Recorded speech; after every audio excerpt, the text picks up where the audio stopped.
Hey guys, tonight we're heading to ancient Egypt. Not the glamorous version with gold masks and river cruises, but the very real, slightly sweaty, often sandy version, where your job is not glamorous, and neither is your lunch. You wake up before the sun because your boss worships Ra and insists everyone rise with the light. It's still dark when you roll off your mat, made of woven reeds and disappointment, and splash cold Nile water on your face. You inhale, and the smell hits mud, fish, something faintly like donkey. So begins your morning. You grab your work tunic, linen, a little damp from last night's dew, and shuffle out into the courtyard where the air still clings to the coolness of night. You're in Thebes or Memphis or maybe a work camp near Giza. The location isn't the point. The point is you're low ranking, slightly underfed, and about to have a very long day. So before you get comfortable, take a moment to like the video and subscribe, but only if you genuinely enjoy what I do here. And let me know in the comments where you're listening from and what time it is for you. I love seeing those sleepy check-ins from around the world. Now dim the lights, maybe turn on a fan for that soft background hum, and let's ease into tonight's journey together. You trudge toward the work site, sandals flapping, a palm leaf satchel slung over your shoulder. The sun's creeping up now, spilling over the eastern desert like a melted gold offering. Your fellow workers shuffle beside you, some chewing on leftover bread, some muttering morning prayers, one already complaining about his lower back. The city is waking up slowly. You pass a woman sweeping dust from her doorstep into the road where it will just return tomorrow. A boy chasing chickens with all the precision of a confused whirlwind, and an old man chanting at the river as he throws in dried herbs. You don't ask why, you just nod. The Nile glimmers off to your right, wide and calm. Boats are already sliding past, flat-bottomed vessels loaded with grain, pottery, or half-asleep goats. You know someone who fell off one last week and had to pay for the broken jars. You pretend not to be thinking about that as you step onto the ferry that takes you across to the temple site. Once across, your day begins. Your first job, shoveling silt. The river has flooded recently, great for crops, terrible for footing. You and four others spend the better part of an hour clearing muck from a storage yard. The sun climbs quickly, your arms ache faster. Silt isn't just mud, it's heavy, clumpy, and clings like a toddler with separation anxiety. The foreman wanders by. He says something encouraging like, "Faster," and taps the back of your shoulder with a stick. You smile politely and fantasize about turning into a lotus blossom and floating away. By mid-morning, your first break arrives. You sit under the shadow of a half-built wall and gnaw on a date. It's chewy. It tastes like sweet sand. You chew anyway. A co-worker named Mary passes you a water jug. You drink deeply, swish, and try to ignore the faint hint of clay. Someone mentions that they've been reassigned to the temple kitchens next week. Lucky, someone grumbles. At least they get shade. You nod, mouth still full, and try not to mention that your next job involves actual beetles. You'll get there soon enough. The foreman claps his hands. Break's over. You sigh. You stand. Your back makes a noise it definitely didn't make yesterday. You pass a group of priest assistants chanting before a statue. They look serene, untouchable. One of them is adjusting a lotus blossom on a silver plate like it's a competition. Meanwhile, your tunic has a sweat patch shaped like the god Thoth, probably a sign, probably not a good one. You enter the storage room to help shift stone jars. Someone spills resin, it hardens instantly, trapping a fly in amber. You and your team stare at it. Symbolic, someone mutters. Of our dreams, another adds. Everyone nods. By the time the sun is directly overhead, your hair is stuck to your forehead, your sandals have collected an entire sandbox, and your brain has started composing resignation poems to the gods you suspect Ra might understand, maybe even agree. And the worst part, you're only halfway to lunch. Your reward for surviving the silt shift is temple duty, which sounds important, noble even, until you realize what that means for you. Running errands for a priest who both fears and bosses you, and who insists on referring to himself in the third person. You arrive at the temple compound, a complex of sun-bleached courtyards, cool stone halls, and statues that stare like they know your secrets. You step through the colonnade, where the shadows stretch like giant fingers across the floor. A hawk circles overhead, because of course it does. Everything in Egypt has symbolism, even your blisters. The head priest is already at the altar. He's not sweating. No one knows how. His white linen robes are immaculate, his hair slicked back like a limestone god. He sees you and raises a single eyebrow. It's the same expression he used when someone once dropped a sacred bowl. That worker was reassigned to latrine duty near the stables. You swallow hard. Today's tasks begin with incense, not the kind you light to cover the smell of a bad lunch, but the sacred smoke to awaken the gods kind. You're handed a jar of dried resin and a long bronze spoon. Your job? Don't spill, don't sneeze, don't trip. You do 2 out of 3. The incense curls upward into the air. You watch as it swirls in ribbons, catching the morning sun that slants through a carved stone window. It's oddly beautiful, almost enough to distract you from the fact that you're standing next to a fire pit in 100-degree heat. Next, you're handed a bundle of papyrus scrolls and ordered to place them carefully in the inner sanctum. This is the holiest chamber, the part of the temple that most people never see. And here you are, barefoot, with ink-stained fingers and a scroll under each arm. You enter quietly. The room is dark, except for one shaft of light that falls directly on the statue of the god. Maybe Amun, maybe Horus, depending on the temple. The air is thick with myrrh and something else, something faintly metallic, like the smell before a thunderstorm. You bow, because even if you're not a priest, you're not stupid. You place the scrolls in a lacquered chest and back away, slowly, respectfully, almost reverently, until your heel catches on the edge of the threshold and you stagger with all the grace of a startled goat. The priest is too dignified to roll his eyes, but you can feel it. Your next task? Polishing. You're led to a gallery of statues, dozens of them, ranging from ankle-high figurines to full-sized sandstone guardians. You're handed a cloth soaked in olive oil and told to restore their radiance. You start with the small ones. Their faces are serene, their postures rigid. You wipe, dab, buff. It's peaceful in a repetitive way until you reach a lion-headed goddess and accidentally rub her nose shiny. You try to even it out. You make it worse. The head priest strolls by. He pauses, stares, says nothing. You smile weakly and say something about symbolic brightness. He does not respond. Historians still argue whether temple staff were allowed creative interpretation in their tasks, or whether people like you simply improvised under pressure. Eventually, you're sent outside to help with the offerings. You carry a tray of figs, onions, and flatbread to the altar. The figs are fresh, plump, the onions are not. You place them carefully. The priest nods in approval, then adds a gold amulet to the pile. You are absolutely not allowed to touch the amulet. The offering is presented with a chant. The chant lasts approximately the same length as a modern podcast. You try to stay still. Your nose itches. A fly lands on your forehead. You endure. Then comes the bell.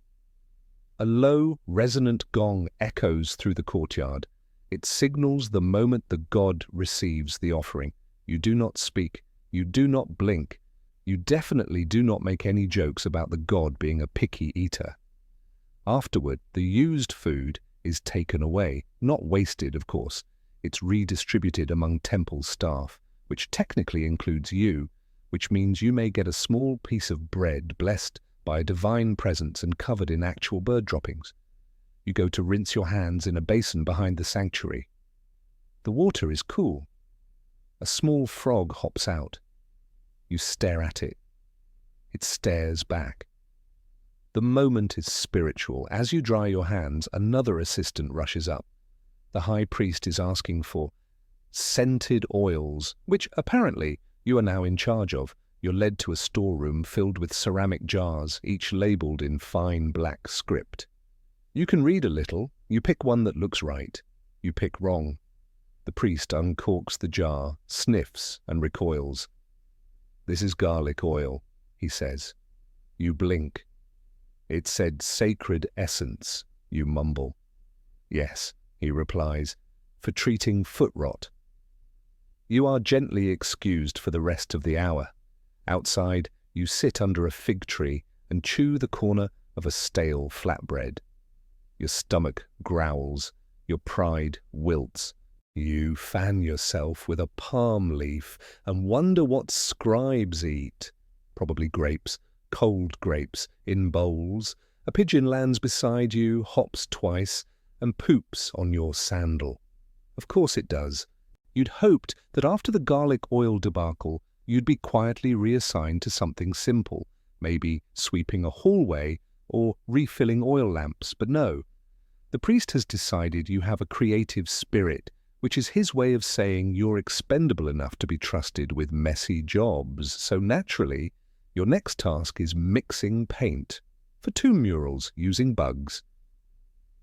You're ushered into a long, low chamber along the temple's outer wall.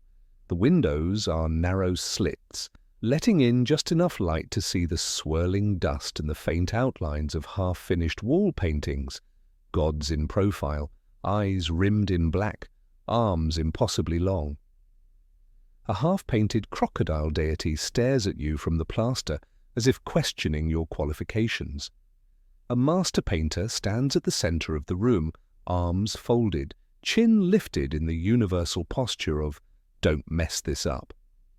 He motions you toward the workbench, where a collection of pigment ingredients lies spread out, crushed minerals, charred bone, powdered ochre, and, yes, beetles.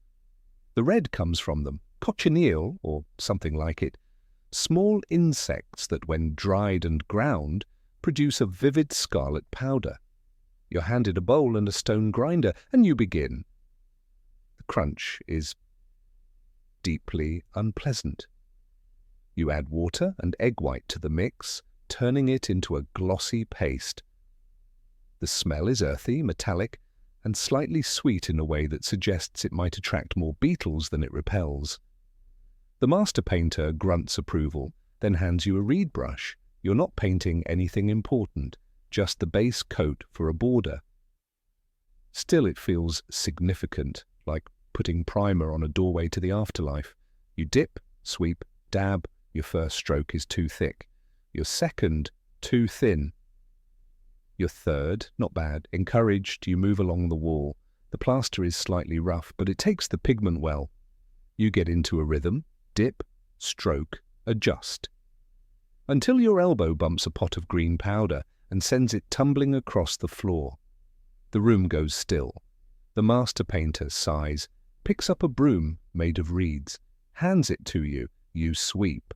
After clean-up, you're allowed to help mix black pigment. This one's less gruesome, charcoal mixed with gum arabic. Smells like campfire and wet sap. You like it better. Less crunch. As you work, another assistant tells you that some of the blue pigment is made from lapis lazuli, a rare mineral brought all the way from Afghanistan. You blink. That's far, very far. You picture a merchant trudging across desert after desert, only to hand over a sack of blue rock so someone can paint Ra's eyebrow. Historians still debate whether artists had fixed pigment recipes or if they improvised with what they had.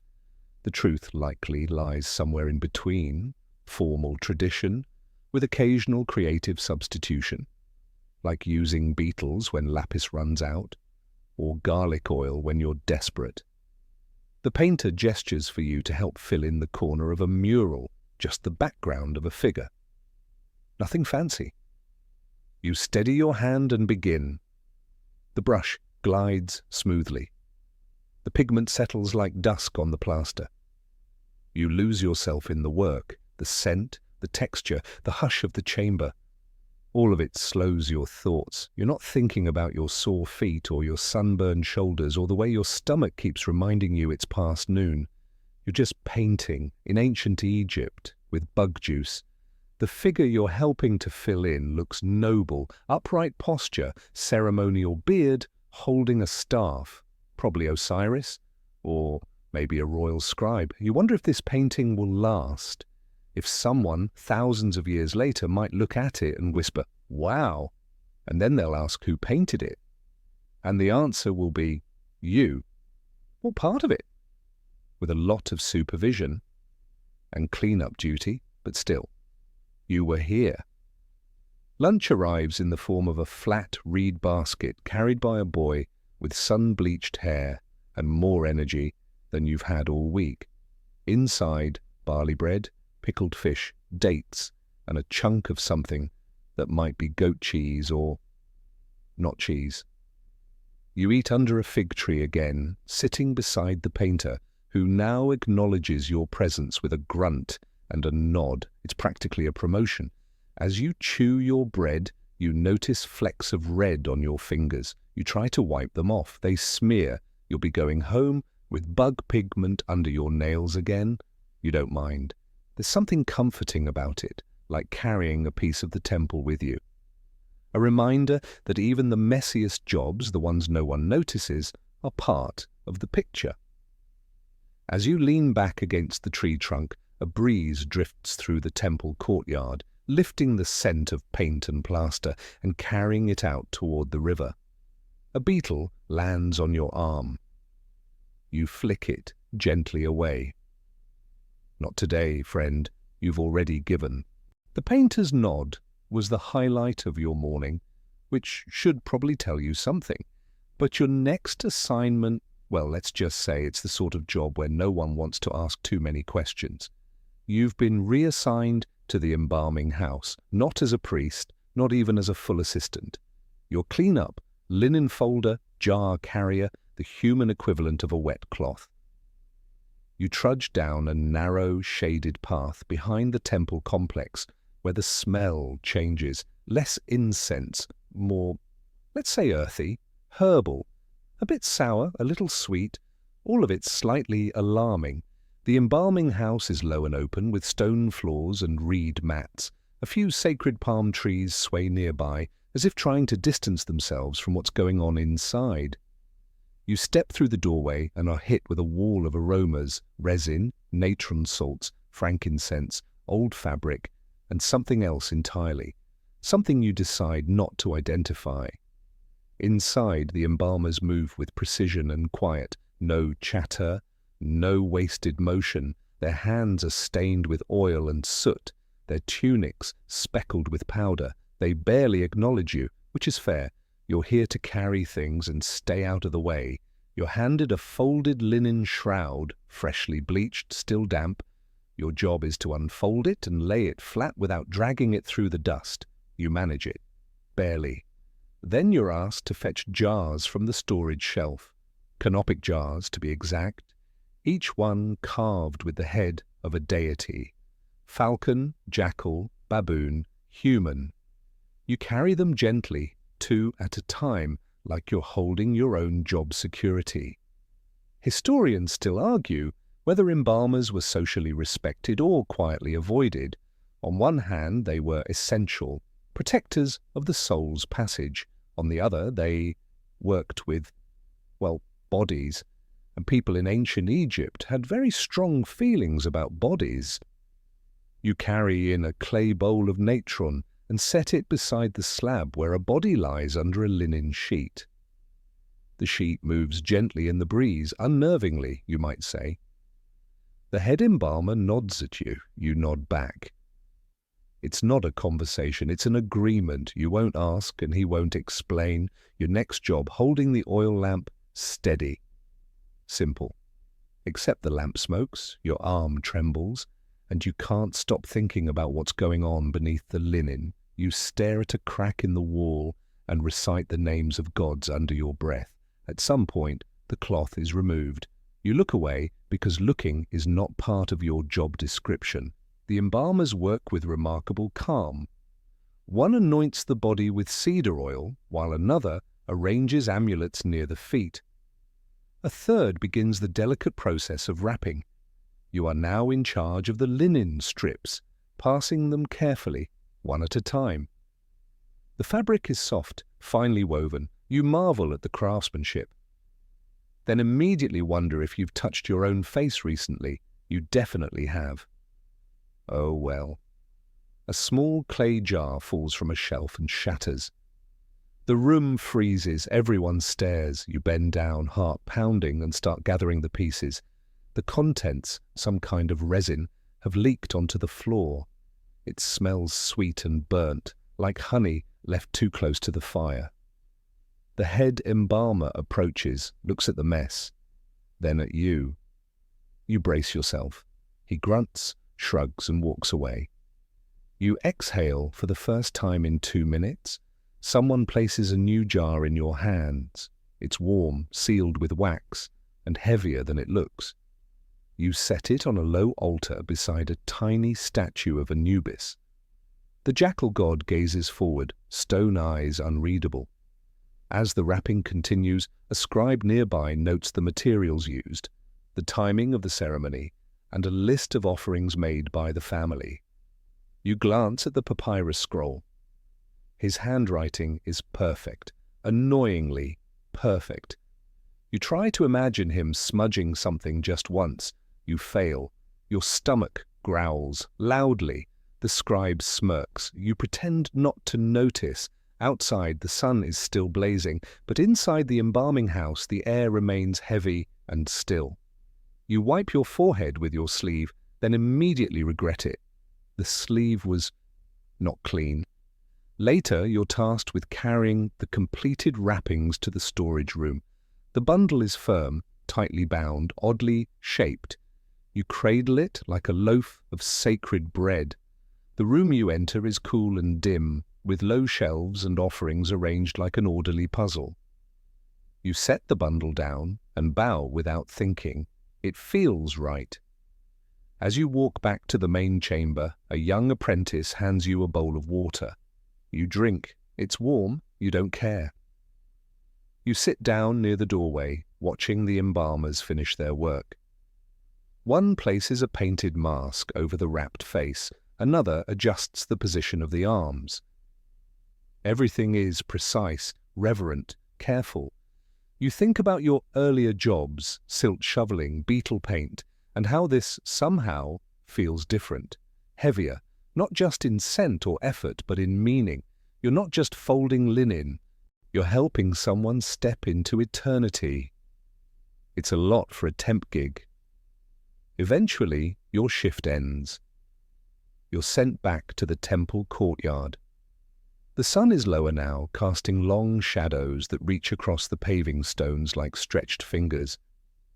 You sit on a bench, hands stained with resin, hair stuck to your forehead, brain buzzing with the smell of oil and herbs. You won't forget this one. And honestly, you kind of hope no one asks you to do it again. You make it back to the workers' rest area just in time for lunch, and not a moment too soon. You're coated in a fine film of resin dust and linen fuzz, and your stomach has been staging increasingly desperate protests since about halfway through the embalming shift. You find your usual spot beneath a scraggly palm tree, the shade patchy, but better than nothing. Your co-workers are already sitting in a loose circle, sandals off, tunics rolled up, chewing like the fate of the kingdom depends on it. A basket of food is passed around. Inside, the usual suspects: barley flatbread, chewy and slightly stale, pickled fish wrapped in leaves, dried figs, two of which have been partially claimed by ants. You take a piece of bread, inspect the fish, and then very carefully decide to pass on the ants.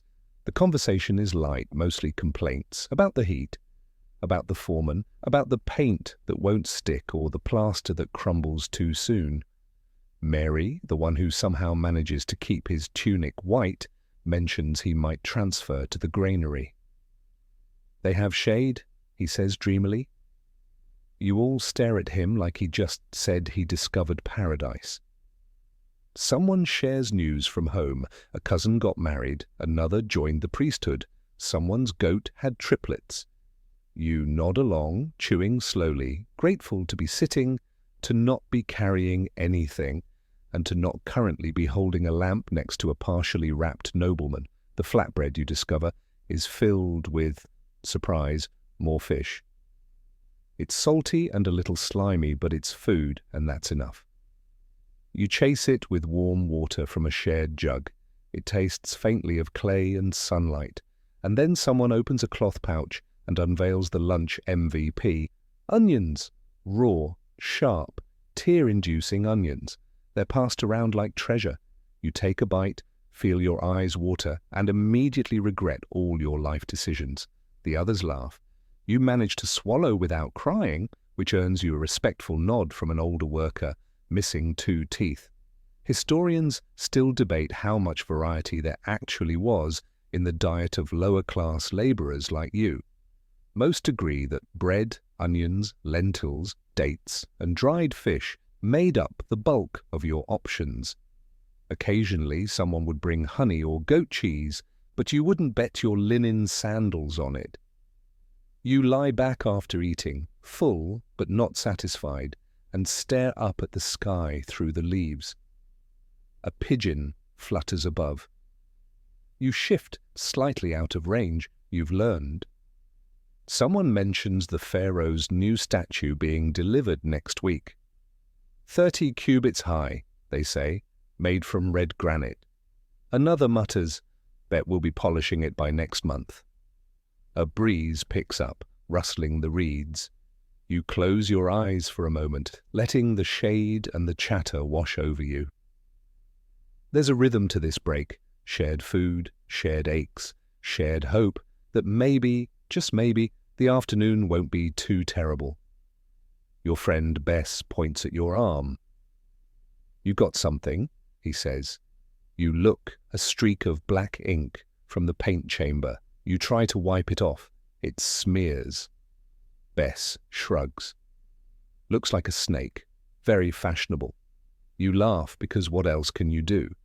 As lunch wraps up, you fold your flatbread wrapper and tuck it into your satchel. Someone passes around date seeds for chewing, not for eating, just for something to do. You pop one into your mouth, roll it across your tongue, and wonder briefly if it might sprout if you swallowed it. And then, inevitably, it's time to return to work.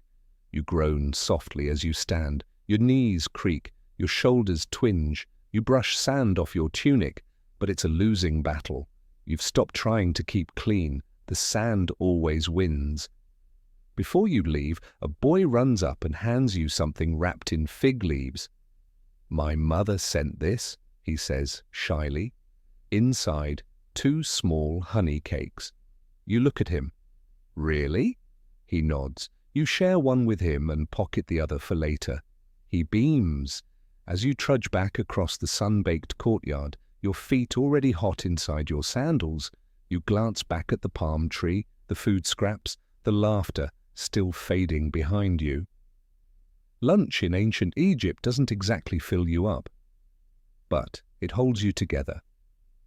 And with that, you step back into the light. Onion breath, beetle paint, and all. You barely make it 10 steps past the palm tree before a temple runner appears, panting and wide-eyed. He stops in front of you, points dramatically, and says, "You!" The palace wants someone for perfume duty. You blink. Perfume duty?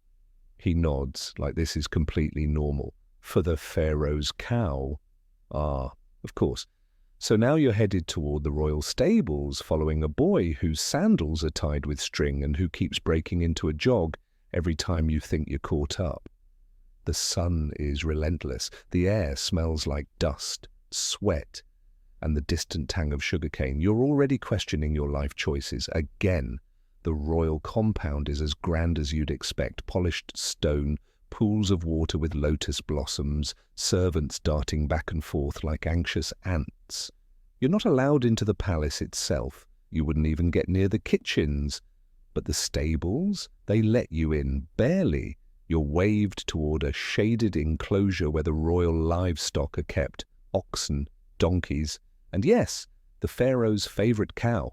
She's lounging under a canopy of woven reeds, fanned occasionally by a sleepy stable boy using a giant palm frond. Her horns are painted gold. Her eyes are enormous and unimpressed. You are handed a small clay jar of fragrant oil and a cloth. A tall attendant leans in and whispers, "Only the back. No face, no tail. Avoid the ears and do not speak to her." You nod like you've done this before. You haven't. Not even close. The jar smells divine, frankincense, myrrh, and something floral you can't quite place. You dip the cloth, approach the cow, and reach for her side. Her skin twitches. She stares at you. You pause. Slowly, gently, you dab. Her side is warm, her hide smoother than expected. You keep your strokes light, murmuring nonsense words under your breath like a very nervous lullaby. Behind you, someone coughs. You flinch. The cow flinches. The jar nearly slips. You catch it just in time. Historians still argue whether perfume was applied to animals regularly or only during festivals and ceremonies. But either way, it's clear that someone decided this particular cow needs to smell like a goddess. The stable boy hands you a fresh cloth. You switch arms. Your left shoulder twinges from the embalming shift. You mentally compose your resignation scroll. Another servant appears with a bowl of crushed lotus petals. You're instructed to scatter them gently around the cow's resting mat. You do so with great solemnity, as if planting the seeds of your own future career. You spot a monkey watching from the rafters. It throws a fig at you. You duck. The cow blinks, unimpressed. After the oiling, you're tasked with preparing the ceremonial ribbon. It's deep blue, embroidered with gold thread, and definitely fancier than your entire life. You hold it reverently as the head stable master ties it around the cow's neck. "She's ready," he says. "Ready for what?" you whisper. He shrugs. "Parade, maybe, or painting, or just to smell nice." You are dismissed. But as you leave, the cow low moos gently. You turn. She blinks slowly. You bow. Outside the stables, you wash your hands in a basin of cool water that smells faintly of rose. A servant hands you a dry cloth and a fig. No explanation. You eat it without question. Best fig you've had all day. You're about to head back when another attendant stops you. "Since you're here," he says, "could you run this down to the scribes?" He hands you a sealed scroll. And just like that, you're off again. This time headed toward the scribe quarters, tucked behind the palace's north wing. The hallway narrows, the air grows cooler.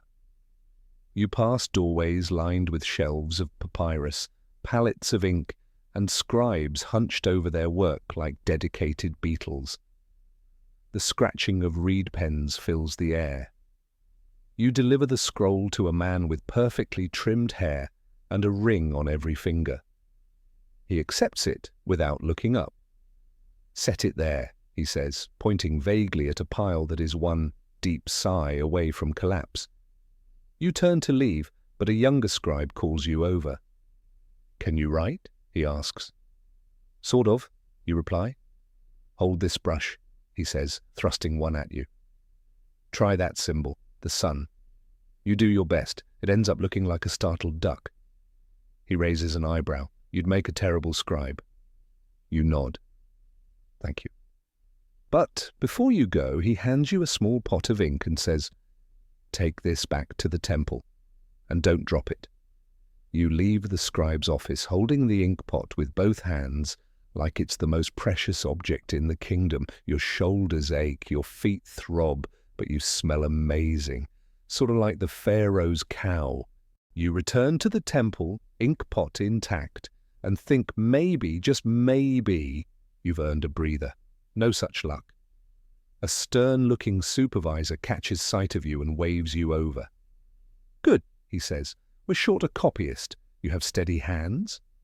You glance at the ink smeared on your tunic, the crusted resin on your forearms, the faint imprint of lotus petals still clinging to your elbow, and say, "Sure."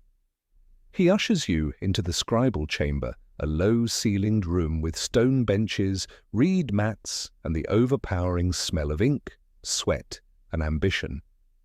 The walls are lined with scrolls in various stages of completion. A few half-finished documents lie on the floor, curled at the edges like sunburned parchment. You're handed a block of clay to rest your papyrus on, a stylus, and the smallest reed brush you've ever seen. The bristles look like they were plucked from a sleep-deprived goat. The ink is thick, glossy, and smells slightly of vinegar. The supervisor points at a line of hieroglyphs on a parchment. "Copy that," he says, and walks off. You stare at the symbols: bird, squiggle, angry man, Sunday, snake. It's either a hymn to Ra or a grocery list. You dip the brush and begin. The first stroke bleeds, the second is crooked. By the third, the angry man looks like a chicken with a cape. You sigh and start over. Behind you, a proper scribe clears his throat dramatically. "You're holding the brush wrong." You adjust. He leans in again. Still wrong.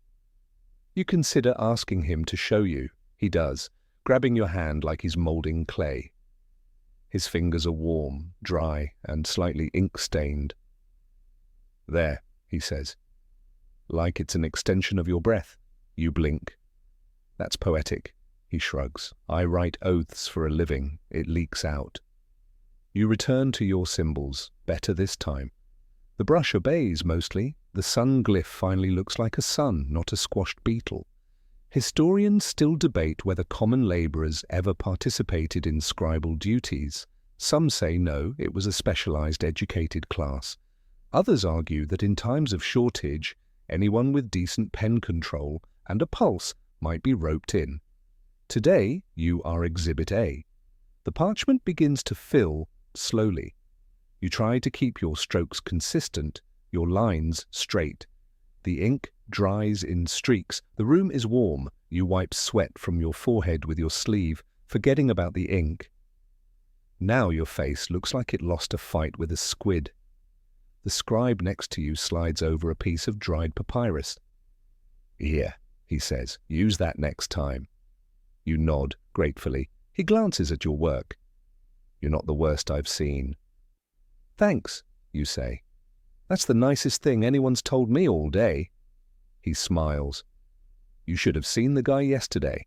Smudged a legal document so bad it granted a goat ownership of a house." You both laugh, quietly, because the supervisor is pacing. After a while, your hand starts to cramp. You shake it out, flex your fingers, and realize your thumb has gone completely numb. The scribe beside you whispers, "Soak it in cold water after, or wrap it in lotus leaves." Do lotus leaves fix everything? No, but they smell nice and give you an excuse to stop working.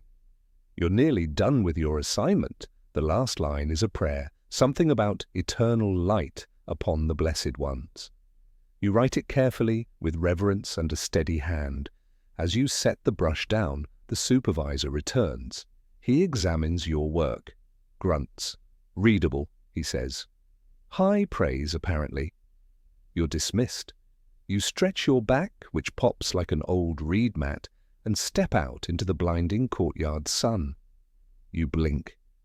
It's as if you've stepped out of another world, a quiet realm of ink and symbols where words are more powerful than fists. You pass a storage room on your way out and pause at the doorway. Inside, scrolls line the walls, stacked by theme, Land records, religious texts, grain tallies, complaints. You wonder how many names are in there, how many forgotten stories frozen in ink, and if maybe your crooked sun glyph might one day make someone smile. You return the brush to the apprentice at the temple's edge. He eyes it suspiciously. Did you chew on it? No, you lie. As you walk away, you run your finger along the edge of a carved pillar.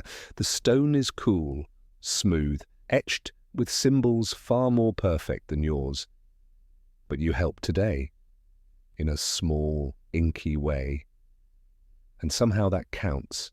You're just starting to think you've earned a low-effort afternoon, maybe some broom duty or incense fetching, when Bess finds you again. He's grinning, which is never good. My brother's on pyramid repair today, he says. Wants help.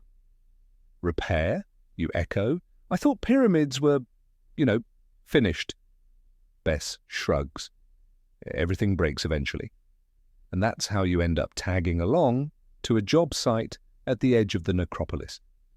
The pyramid isn't one of the big, shiny ones you've seen in paintings. This one is older, smaller, and definitely not in perfect condition. The top is slightly crumbled, the sides weathered, and a sizable crack zigzags down one flank like the world's most intimidating smile. You and Bez arrive just as his brother, Kenny, a barrel-shaped man with the patience of a crocodile, throws a lump of mud at someone. It hits their leg and sticks. They don't even flinch. "Ah," Kenny says when he sees you. "Fresh hands." You are handed a wicker bucket filled with warm, sticky mud. "We're sealing the crack," he explains. "It's sacred. Keep your mouth shut and your hands steady." You nod. The job is messier than expected. First, you have to climb a series of uneven stone blocks, balancing the bucket while avoiding the loose edges. The sun is relentless, and your sandals offer approximately zero traction. By the time you reach the crack, you're sweating through your tunic and gripping the pyramid like it's about to launch into the sky.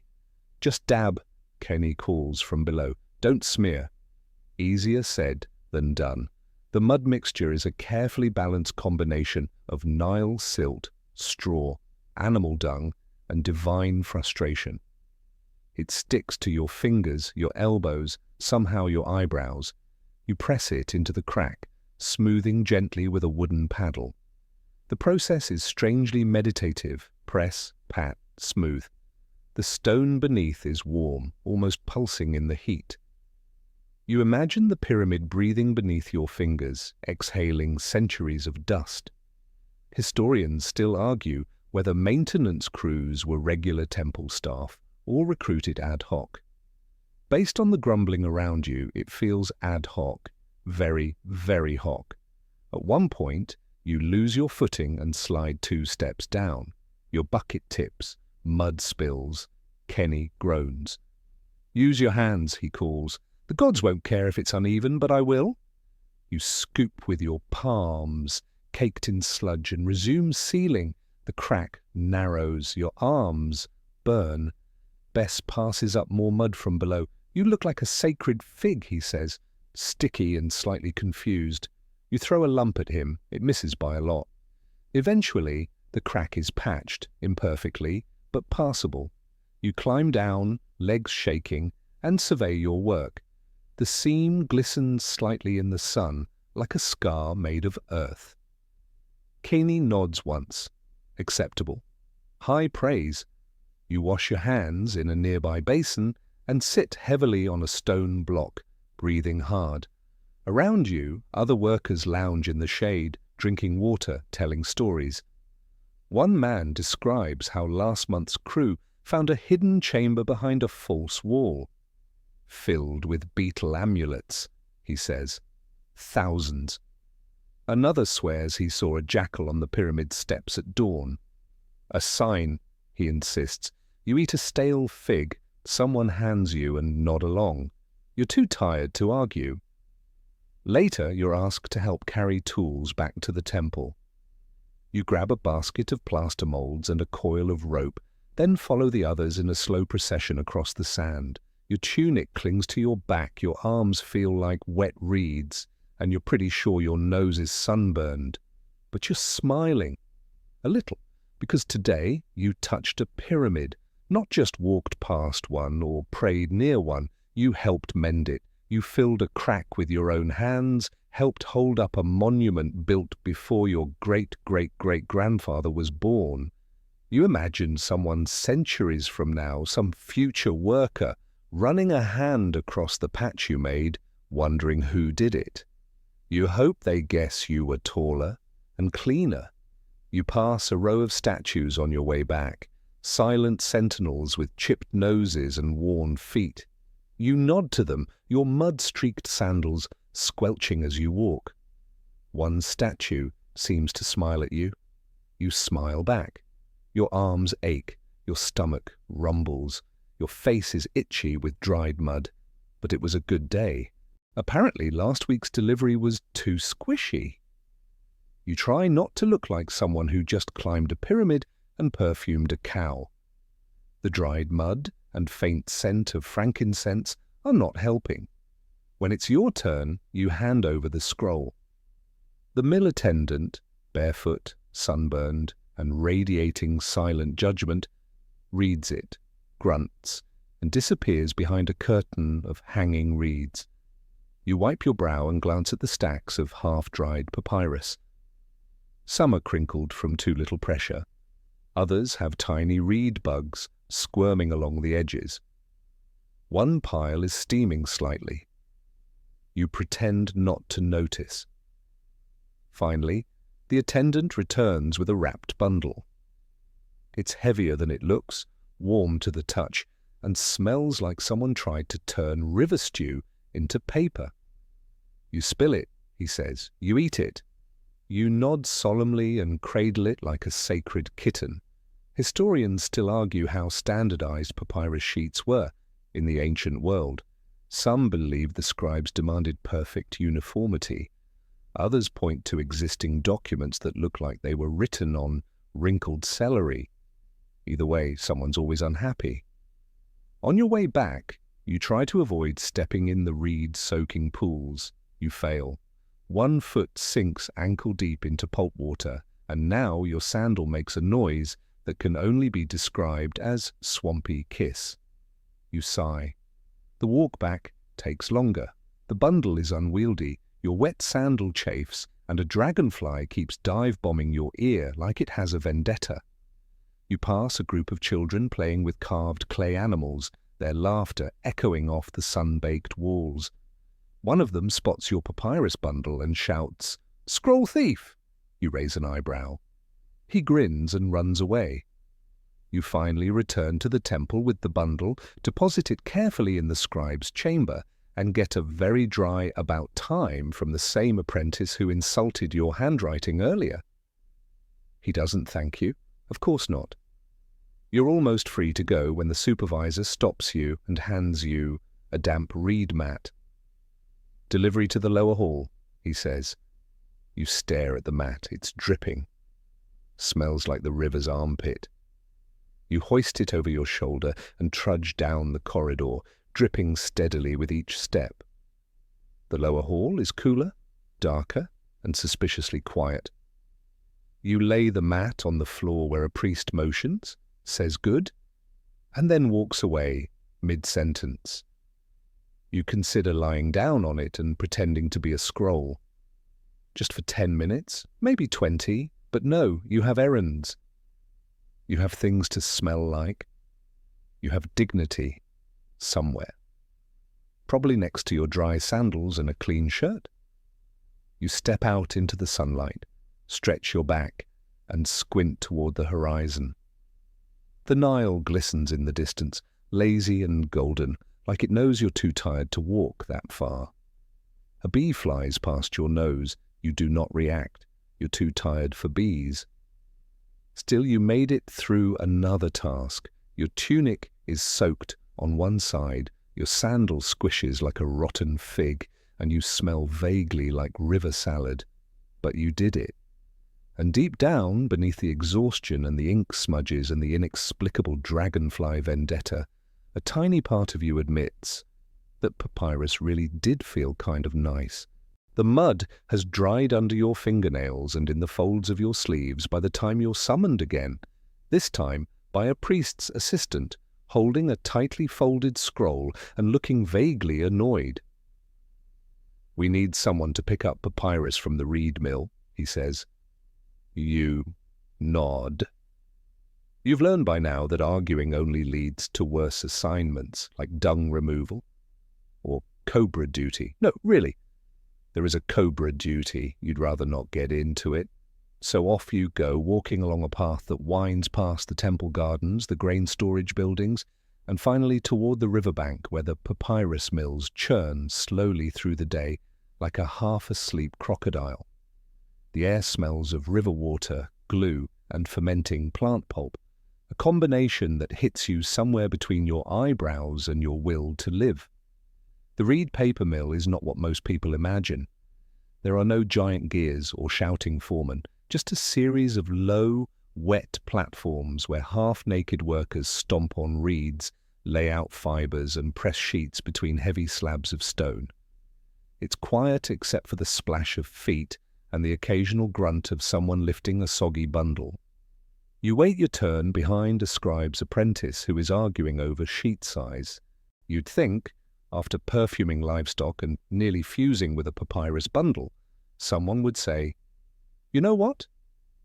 Let this one sit down."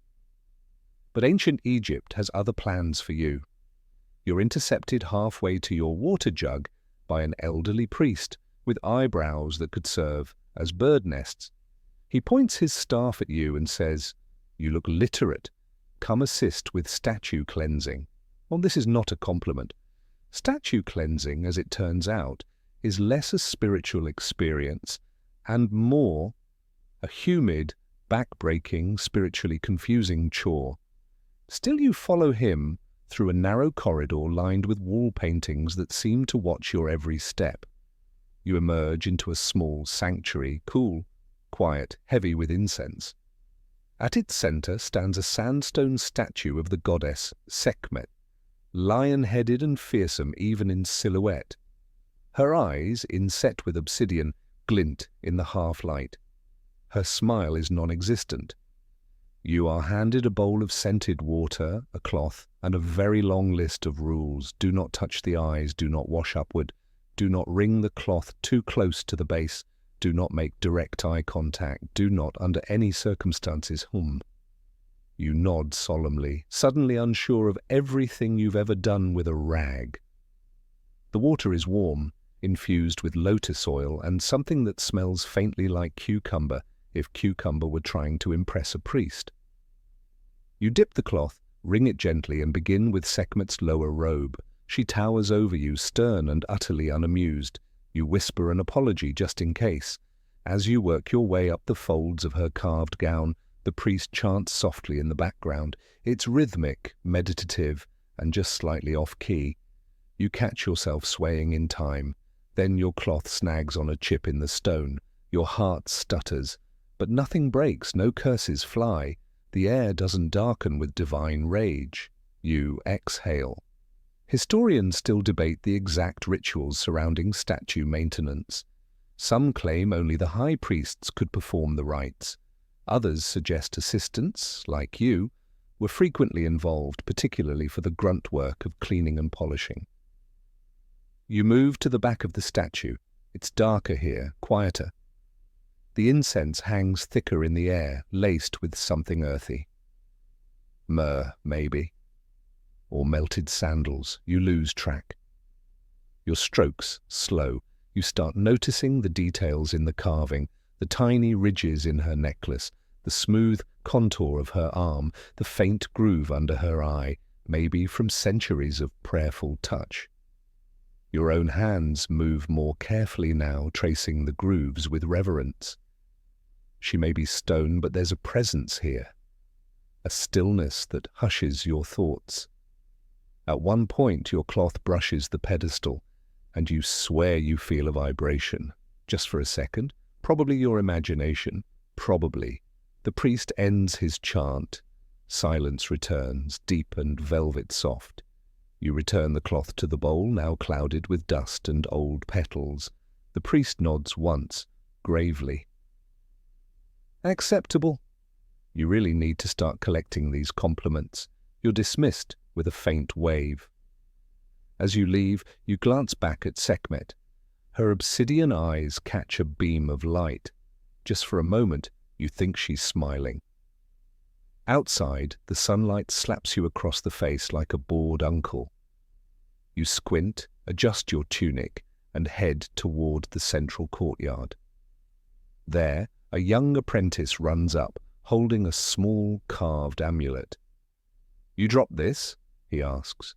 You don't recognize it, but it looks vaguely like a frog wearing a crown. "No," you say. "Too late," he replies, and drops it into your hand. You pocket it. Why not? Your next task is sweeping the Western Hall. You're handed a reed broom, missing half its reeds. It mostly redistributes dust. You go with it. As you sweep, you pass another statue, this one of Thoth, ibis-headed and scholarly. You bow. He does not acknowledge you. That's fair. A group of visitors files past, nobles most likely. You straighten your back, try to look wise, and immediately trip over your own sandal. A small girl stifles a giggle. You bow again, extra deeply. Might as well commit. Eventually the hall is marginally less dusty, and your broom gives out with a final wheeze. You retire it to a corner and sit on a step near a wall painting of a lotus garden. The paint is faded, but you can still make out the shapes: ponds, flowers, slender servants with baskets. One is offering a lotus blossom to a noblewoman. Her expression is serene. You try to mimic it. It doesn't work. You pull out the frog amulet. It's chipped, slightly lopsided, and surprisingly heavy. You run your thumb over its head. "Not bad for a day of statue whispering," you murmur. And somehow it doesn't feel like the worst job you've had. Some believe they were mass-produced. Others argue each was carved with ritual precision. Judging by the detail on this baboon's grin, you're inclined to believe the latter. The priest continues. You polish them well, with care. That matters. You mumble a thank you and move to the last jar, the human-headed one. It's serene, delicate, with a slight tilt to the chin, as if listening. You slow your strokes, tracing the curve of the lid, the subtle lip of the rim. The room is utterly silent, save for your cloth and the occasional creak from the ceiling above. It feels like you're being watched, but not in a scary way, more like the jars are aware, approving, or maybe it's just the oil fumes, hard to tell. You finish the fourth jar and set down your cloth. The priest nods once, then steps forward and places a single lotus petal on each lid. A quiet benediction. Then he leaves. You sit for a moment, just breathing in the stillness. The jars gleam in the low light, reflections dancing across their polished surfaces. You feel oddly honored, like you've been part of something gentle. Then, predictably, someone yells your name. You're called to the temple roof. You groan, stand, and stretch your spine, which makes a sound like stepping on a bundle of dry reeds. Then you head up the narrow stairs carved into the wall. The roof is flat, wide, and blindingly bright. You squint against the sun, now hovering at its cruelest angle. A pile of linen sheets waits in one corner, temple banners in need of unrolling and sun-drying. You sigh and begin. The cloth is stiff from last night's dew. You spread it carefully, weighing down the corners with chunks of pottery. A light breeze flaps the edges like impatient wings. From up here, the city unfolds before you. Whitewashed homes, winding alleys, tall date palms swaying in rhythm with the Nile's current. You spot a distant funeral procession, slow, quiet, a river of linen and grief moving through the dust. Closer by, children play in the street with clay animals, and two cats wrestle under a fig tree. One wins predictably and struts off with its tail high like a banner of smug. You sit on the edge of the rooftop, one banner still in your lap, and let your legs dangle. It's quiet up here. Peaceful. You take a deep breath and smell baked earth, roasted grains from the street vendors, and the faint tang of your own sweat-soaked tunic. And then a bee lands on your knee. You freeze. The bee seems unimpressed. It waddles in a circle, rests for a second, and then buzzes off like it has better things to do. You watch it go and mutter, "Same." The banners ripple in the wind, golden in the low sun. You sit there longer than you're supposed to, just breathing, just watching. You've held jars meant for the afterlife, climbed pyramids, painted nobleman foreheads, polished the eyebrow of a goddess. And somehow you're still upright. The day drags on and so do your feet. You're starting to fantasize about lying down on literally any surface. Stone floor, dirt patch, a moderately clean reed mat, but fate, in its infinite sarcasm, offers you one more assignment. A messenger from the House of Life arrives, clutching a scroll and looking vaguely panicked. "The sacred jars," he says, out of breath. "They need polishing, urgently." You almost ask how a jar becomes urgent, but you've learned. You nod instead. The sacred jars are housed in a side chamber of the main temple, behind a wooden door that creaks like it's carrying secrets. Inside it's dim and hushed, with a faint smell of frankincense and lizards. You're not sure why. The jars, 4 of them, sit on a polished alabaster table. Each one is beautifully carved, with lids shaped like heads, a falcon, a jackal, a baboon, and a human.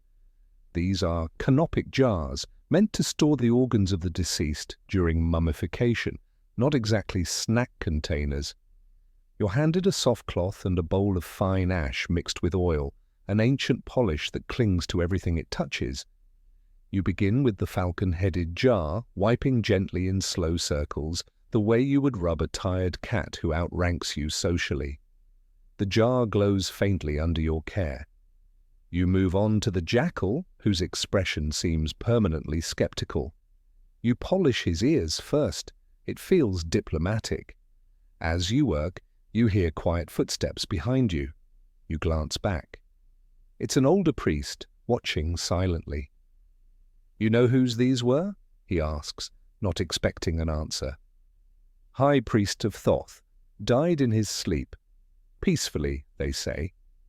You nod respectfully, adjusting your grip on the baboon-headed jar. He's got a slightly mischievous expression. You wonder if he earned it in life or if the artist had a sense of humor. Historians still discuss whether canopic jars were truly individualized or if the faces were more symbolic. The sun begins to droop toward the horizon, casting everything in a golden haze that's oddly flattering, even on your dirt-streaked arms and sandal-squashed feet. You think, maybe, the day is finally winding down. Naturally, that's when someone shouts, "Bakery, run!" It's not a command, it's a summons from the gods of carbs. And you're not about to say no. You follow a group of workers, some from the paint chamber, some from the animal pens, toward the village bakery. It's little more than a low brick building with smoke trickling from a side chimney and the deeply seductive scent of yeast, ash, and roasted sesame drifting on the breeze. Inside, the heat is immediate and full-bodied. Ovens line the walls, squat and round like fat clay frogs, their mouths glowing orange. Bakers move between them with the grace of dancers and the urgency of a bread shortage. You're handed a flat wooden paddle and shown a wide basket of raw dough rounds. "They've risen," the head baker grunts, "and they're ready to be charmed." Your job? Slide the dough into the oven just right. Quick, smooth, no sticking, no burning. Simple in theory. In practice, your first loaf sticks halfway and folds like a defeated sandal. The baker sighs. Blessed be the bread, he mutters. You think that's sarcasm. You try again. Better. The dough slips in, lands cleanly, starts to puff. It's like magic. Historians still debate whether temple workers baked for ritual purposes or just had access to communal ovens. The evidence suggests both. Bread was sacred and essential, an offering, a salary, a staple, and occasionally a weapon if overbaked. You help rotate the loaves, checking for char, tapping the bottoms like you're waking up tiny clay drums. The crusts crackle, the tops turn golden, then someone hands you a small lump of sweet dough. Try the honey buns, they say. You follow their lead, flatten the dough, sprinkle crushed dates, roll it into a spiral, and brush it with syrup that smells like summer at a date farm. You slide it into the oven's side mouth and wait. It bakes fast, the edges crisp, the center swells. When you pull it out, it looks divine. You take a bite, warm, sweet, a little smoky, a bit of ash for texture. You sigh audibly. Bez appears behind you. You going to finish that? You hand him the last bite. It's the polite thing. He eats it with closed eyes, then says, I could quit everything and just bake. You nod. You almost believe him. Outside, twilight is softening the world. Long shadows spill from doorways. The scent of hot bread lingers on your fingers, mingling with paint dust and mud memory. You're given a bundle of loaves to deliver back to the temple, 5 large rounds, still warm, and a few sweet rolls for the scribes. You cradle them like treasure, because they are. On your walk back, you pass a water bearer hauling clay jugs on a wooden frame. He nods at you. You nod back, both of you walking slow, savoring the pause in the day. You reach the temple gate just as the priests are lighting evening lamps. A soft chant begins somewhere inside, low, rhythmic, carried by the echo of stone corridors. You place the bread in the scribe chamber, careful not to squish the rolls. Someone mumbles thanks. One reaches for a roll and stops. Still warm? He asks, wide-eyed. You nod. You feel like a legend. Then finally, you make your way to your own corner of the temple, just a shaded alcove with a reed mat, your water jar, and the luxury of sitting down. You collapse with the enthusiasm of a statue falling over. The mat creaks, you don't care. You stretch your legs, rub your temples, and let out a long breath that feels like it's been building since sunrise. You reach into your satchel and pull out the frog amulet again. It's slightly sticky, probably from the syrup. You smile anyway. You've baked, you've painted, you've polished divine furniture and annoyed exactly 3 priests, and now you have a sweet roll scent lingering in your tunic and the satisfying ache of work well done. The stars begin to blink into view one by one, as if the gods are slowly poking holes in the sky cloth, and somewhere nearby someone laughs. You think maybe this job's not so bad. You lie back, hands behind your head, and let the weight of the day melt into the stone, just for a minute, just until someone yells again. The minute stretches longer than expected. No one yells. No one hands you a broom or demands you fetch a goat with an attitude problem. For once, the temple is quiet enough to hear the distant burble of the Nile and the slow creak of the wind brushing against linen banners. You stay sprawled across your mat, arms splayed, like a particularly exhausted starfish, until the first bell of evening ritual echoes through the compound. And just like that, you're up again. Evening duty, lamp tending. You follow the line of assistants filing into the inner sanctum, each carrying a clay oil lamp with a wick no thicker than a thread of camel's hair. The air inside is heavy with centuries of devotion. Even the dust feels reverent. You're assigned to the western corridor, where stone niches hold rows of flickering lamps like sleepy fireflies trapped in jars. Your task is simple. Trim the wicks, top off the oil, relight the ones that have guttered out. Easy enough if your hands weren't shaking from a day of polishing, painting, baking, and pyramid hugging. You crouch next to the first niche. The flame is low, barely more than a whisper. You snip the charred bit of wick with a bronze trimmer, dip the tip into fresh oil, and relight it using a smouldering splinter from a nearby torch. The flame flares to life, bright, steady, silent. There's something deeply satisfying about it. You move to the next lamp, and the next. Some are easy. Some sputter stubbornly like small angry spirits. You murmur gentle encouragements. "Come on, you little beetle fart," you say. That one lights immediately. Historians still discuss the significance of lamp rituals in daily temple life. Were they purely functional, or did each flame represent divine awareness? Some records suggest certain priests counted each lamp like tallying stars, each one a point of contact with the heavens. You accidentally knock one over. It doesn't break, but the oil soaks your sleeve. You now smell like enlightenment and olives, a potent combination. You continue down the corridor, alone now, surrounded by the soft pop of burning wicks and the gentle warmth of flickering light. It's cozy, almost domestic. You imagine ancient gods walking these halls long after dark, watching the flames, maybe gossiping quietly about mortal drama.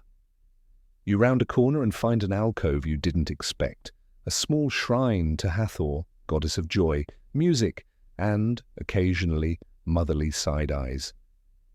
Her statue is smaller than the others, delicate and rounded, with a faint smile etched into her lips. A low offering table holds dried flowers, 2 figs, and a small cup of milk. You light the single lamp before her and bow your head out of instinct. Then from behind you, a gentle hum. You freeze. It's not music, not quite, more like vibration, resonance. You glance around, but you're still alone. The flame before Hathor flickers twice, then calms. You blink. You're imagining things, definitely, probably. You finish the last few lamps and return your tools to the storage alcove. Your tunic sleeve is stiff with oil. Your fingers are slick. Your knees are declaring their independence. But your corridor is aglow now, a path of steady lights stretching like constellations mapped across sandstone. You walk back through it slowly, allowing your breath to match the rhythm of the flames. Outside, the stars have multiplied. The wind is cooler now, curling through palm fronds and temple pillars like a lullaby. You pass a group of workers heading home, laughing softly. Someone's playing a flute nearby, gentle notes barely there, more suggestion than melody. You feel your own body slowing down, shoulders dropping, thoughts softening. You've been many things today: perfumer, mud sealer, bread tender, scroll mule, frog amulet recipient, lamp whisperer. You stop at your mat and sit, then lie down fully. Your view is the sky between 2 columns, now full of stars. One of them blinks. No, that's just your eyes closing. You hear Bess somewhere behind you grumbling that someone stole his blanket. You smile. Maybe tomorrow you'll actually get a task that involves sitting, or napping, or both. But for now, your hands smell like olive oil and temple dust. Your stomach is not quite full, but not complaining, and your heartbeat has finally found its way back to a normal rhythm. Tomorrow can wait. Tonight, you rest. You wake up to someone snoring. Not just snoring, serenading. A rich nasal symphony that seems to echo through the entire courtyard, bouncing off the stone columns like a poorly trained brass section. You groan, roll over, and crack one eye open. It's Bess. Of course it's Bess. He's somehow asleep on your reed mat, using your bundle of laundry as a pillow, and drooling contentedly onto his own elbow.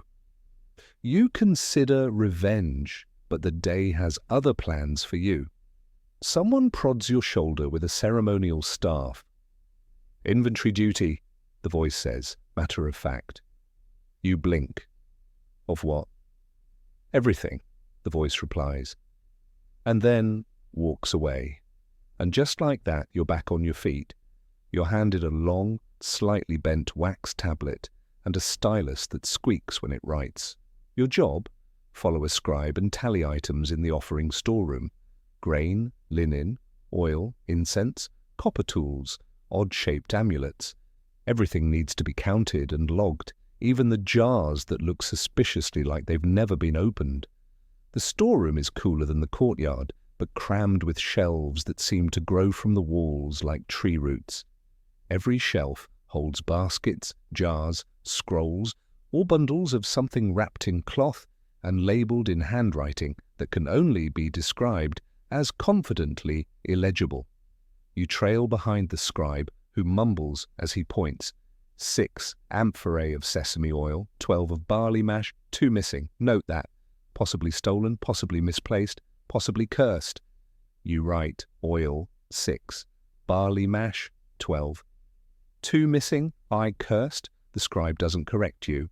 So you keep going. You pass jars of honey sealed with wax, stacks of ceremonial bowls wrapped in linen, and a curious pile of carved beetle amulets shaped like...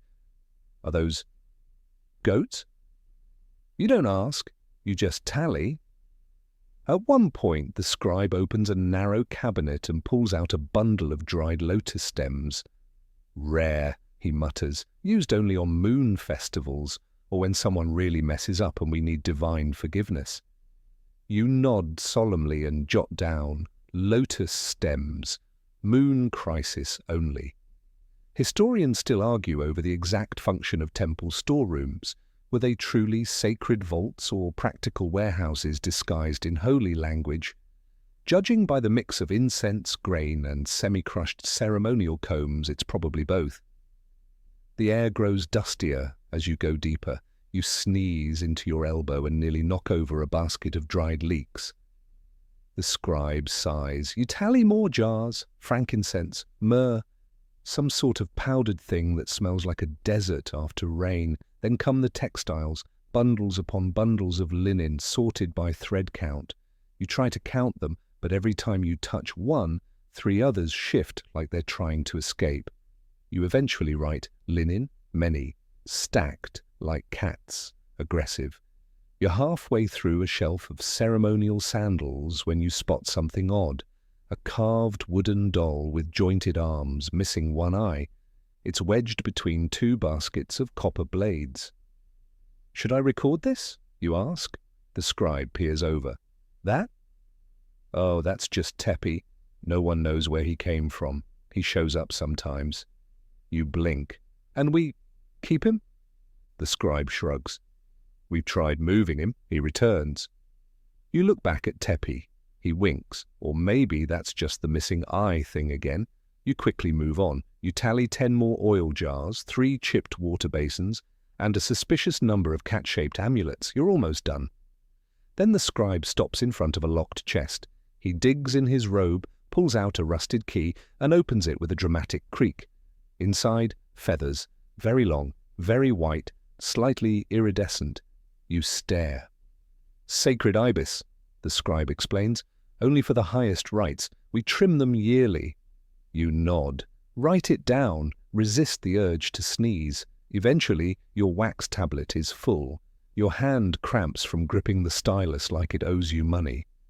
And your nose itches from feather dust, incense, ash, and the vague presence of Tepi. But the inventory is done.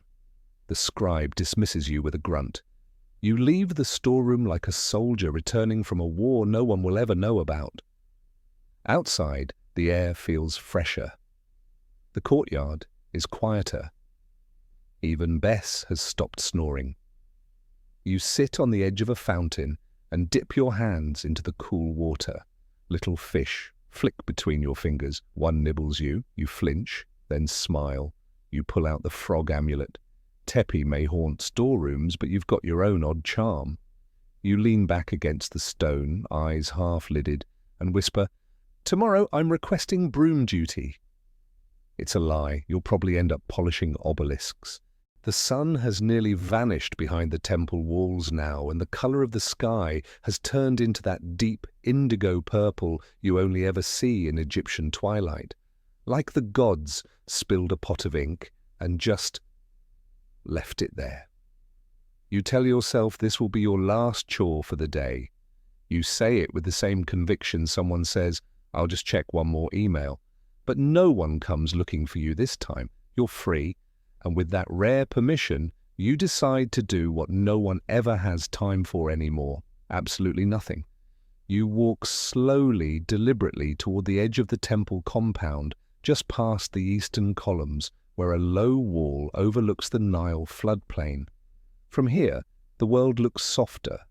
Rice fields stretch out like woven mats, dotted with farmers in linen wraps, walking their oxen home under palm silhouettes. You sit on the wall. No one tells you not to.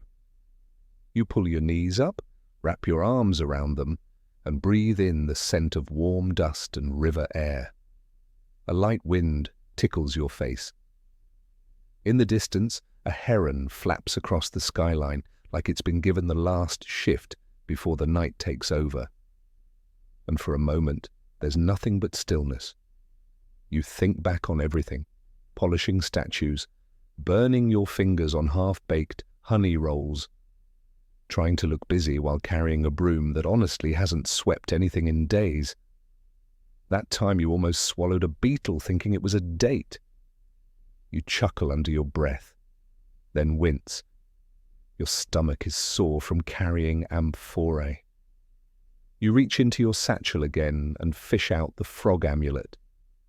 It's become smooth from your handling, its once sharp carvings now rubbed into soft ridges. You hold it up to the sky. It catches the last light and glows faintly, like a beetle pretending to be important. You whisper, "I get it now." You don't entirely know what you mean, but you do. Down below, a few kids play tag along the irrigation ditches, shouting and laughing, kicking up tiny storms of dust. A dog barks. Someone calls for supper. The world carries on, unconcerned. Historians still argue whether temple workers were satisfied with their roles, or if they dreamed of escape, of starting anew in a different province, becoming merchants, fishermen, even wanderers along the Red Sea coast. But sitting here now, you feel like maybe satisfaction wasn't the point. Maybe it was rhythm, continuity, a life made of motion, sand, mistakes, and the occasional sacred cat chase. You hear footsteps behind you. It's Bez, carrying 2 small clay cups. "Date wine," he says, "pilfered from the scribe's table." You raise an eyebrow. "We'll get caught." Bess shrugs. "Then we'll get reassigned. Maybe basket weaving." You take the cup. It's warm, slightly sweet, and tastes like old fruit and mild rebellion. You both sip in silence, staring out across the fields. "Long day," you mutter. "Long life," Bess replies, "if you survive tomorrow." You snort and take another sip. Night deepens. Stars bloom like scattered grain. The moon peeks over the horizon like it's shy tonight. Bess stands, stretches his back until it sounds like a gravel avalanche, and pads off toward the sleeping quarters. You stay a moment longer. You close your eyes. You hear the flap of canvas from the market tents, the buzz of a lone mosquito circling like a drunk prophet, the hum of temple chants winding down into silence. You open your eyes one last time and stare up at the stars. Tomorrow you'll sweep, or bake, or feed onions to someone's favorite ox. But tonight? Tonight you simply exist, and maybe that's the most sacred job of all. Now the night has fully wrapped around you like a linen shroud, gentle, cool, and woven with the low hush of 1,000 soft sounds. The temple is silent, save for the occasional rustle of a bird settling into the rafters, the faint creak of stone as it cools, and your own breath, slowing without you even noticing. The stars overhead are ancient and patient. You imagine they've watched 1,000 workers like you crouching in paint rooms, clumsily feeding cats, tripping over scrolls, sighing at sandals that never quite fit. You don't need to do anything now. You don't need to be useful or impressive or awake. The frog amulet rests in your hand, warm from your skin. Maybe it's lucky. Maybe it's just a rock. Either way, it's yours. Your mat waits nearby, the same uneven one, pressed thin by habit and repetition. It's not soft, but tonight it feels earned. Your limbs sink. Your breath deepens. The world softens at the edges like fading papyrus ink. Somewhere a priest is still chanting. Somewhere a bread roll is over-baking, but not here, not now. Here there's just the hush of temple shadows, the comfort of moonlight, and the secret knowledge that you've made it through one more day. Sleep now. You've survived the job. You've outlasted the sun. And you don't need to quit after lunch, because tomorrow you begin again, but not yet. Now, just rest. Sleep easy, worker of the gods.